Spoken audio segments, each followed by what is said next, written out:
Club বা তাড়াতাড়ি বলো, সকাল সকালে শস্য বিক্রি করতে ডেকে আসলি বলো। আরে শ্বশুর বাড়ি নিরাতে হবে, বুঝতে পারছে? এই মিলিটারি যাই ভাত খাচ্ছে তাড়াতাড়ি সকাল ও সকাল। তা না হইলে আমার তো কম্বল মম্বল নেই গো বাড়ি, বুঝতে পারছো না? আমার একটা কম্বল লাগবে, কম্বল কম্বল।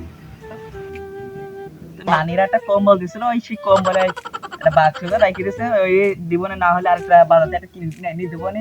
ওই ওই কম্বল হয় নাকি? তুমি বুঝতে পারছো না কোন কম্বল লাগে? ওই সব বাদ দে, আগে এলো শ্বশুনিরা, বাজার থেকে কিনে এনে দিবনে কম্বল। ও তুমি বুঝতে পারছো না, ও হবে না নি। এই সকাল সকাল খালি ডেকে না আর আমার ওই ওই ওই কম্বলে শীত ঠেকায় নাকি? তুমি বোঝো না কোন কম্বল লাগবে? তোর ইঙ্গিতে বুঝতে পারছিস যে এখন বিয়ে করবি, এখন বিটি হবে না নে। এই তুই কি বুঝেছো? এতক্ষণ ঘুরিয়ে বেড়াচ্ছি বলছো ছেলে কেন? হ্যাঁ আগে বই নেরা, তোর বিটি এখন দিচ্ছে নে। আরে বিয়ে এখন যা। 5 বছর পরে দেবো। আরে যার বউ নেই তার কেউ নেই, চলে গেলা। ওই তুমি বুঝোই না, আমি এত কষ্ট করে বলছি আরে আমি বিয়ে করবো বিয়ে দেখো না, করবো। দেখো না, যার বউ নেই তার কিছু নেই।